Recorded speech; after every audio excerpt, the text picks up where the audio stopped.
বালুরঘাট শহরকে ফুটপাত মুক্ত করতে বুধবার থেকে যৌথভাবে বিশেষ অভিযান শুরু করল বালুরঘাট পুরসভা এবং পুলিশ প্রশাসন। বালুরঘাট থানা মোড় থেকে শুরু হয় অভিযান। এদিনের অভিযানের নেতৃত্বে ছিলেন পুরসভার চেয়ারম্যান অশোক কুমার মিত্র, বালুরঘাট থানার আইসি শান্তিনাথ পাঁজা, বালুরঘাট সদর ট্রাফিক আইসি অরুণ কুমার তামাং সহ অন্যান্য পুলিশ কর্মীরা। এদিকে অভিযানের মধ্যে বৃষ্টি শুরু হওয়ায় জোড়া ব্রিজ এলাকাতে শেষ করতে হয় অভিযান। এদিন ফের একবার ব্যবসায়ীদের ফুটপাত ছেড়ে দেওয়ার জন্য অনুরোধ করা হয়। আগামী 10 তারিখ পর্যন্ত এই কর্মসূচি লাগাতার চলবে। এরপর মুখ্যমন্ত্রীর নির্দেশ অনুযায়ী উপযুক্ত ব্যবস্থা নেওয়া হবে। প্রশাসন আইনগতভাবে উপযুক্ত ব্যবস্থা গ্রহণ করবে বলে সূত্রের খবর। এ বিষয়ে বালুরঘাট পৌরসভার চেয়ারম্যান অশোক কুমার মিত্র কি বললেন শুনে নেব। অভিযানের বিষয়ে কিছু বিষয় নয়, আপনারা জানেন যে অলরেডি আমরা বালুরঘাট পৌরসভার পক্ষ থেকে যে অ্যাওয়ারনেস কন্টিনিউ চলছে।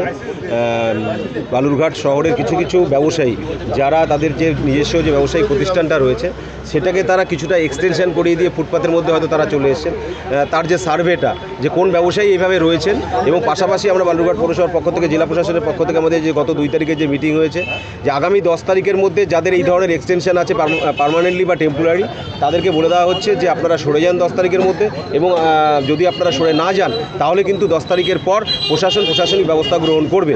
এবং পাশাপাশি আমাদের পশ্চিমবঙ্গের মুখ্যমন্ত্রী মাননীয় মমতা ব্যানার্জি আপনারা জানেন যে এই বিষয়গুলোতে বেশ কিছু নির্দেশিকা দিয়েছে, এবং তারপরে আমাদের যে 2 তারিখের মিটিংয়ে জেলা প্রশাসনিক যে সিদ্ধান্ত হয়েছে, আমাদের কিছু কিছু জায়গায় তারা হয়তো সকালে আসেন ব্যবসা করছেন চলে যাচ্ছেন, বিকেলে আসছেন ব্যবসা করছেন চলে যাচ্ছেন, এই টাইপের যে সামান্য কিছু হকার ওরিয়েন্টেড আমাদের যে সমস্যা রয়েছে তার জন্য আমরা সার্ভে করছি, তাদের নাম ঠিকানা অ্যাড্রেস সমস্ত নেওয়া হচ্ছে, এবং তাদেরকে আগামী দিনে আমরা প্রশাসনিকভাবে যাতে একটা কোনো হকার জোন করে এবং বা ফুড প্লাজা করে সেই নির্দিষ্ট জায়গায় তারা যাতে ব্যবসাটা করতে পারেন, তার যে সমীক্ষাটা, তার যে সার্ভেটা, সেই সার্ভেটাও সঙ্গে সঙ্গে চলছে।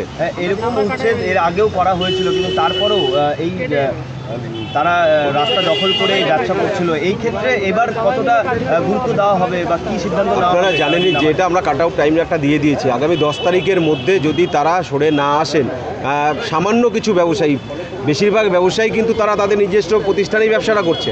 সামান্য কিছু ব্যবসায়ী আছেন যারা তাদের যে ব্যবসায়িক প্রতিষ্ঠান সেখান থেকে বাড়িয়ে নিয়ে এসে জিনিসপত্র নিয়ে হয়তো ফুটপাতের মধ্যে রেখেছে, রাস্তার মধ্যে রেখেছে। Bureau report, news today.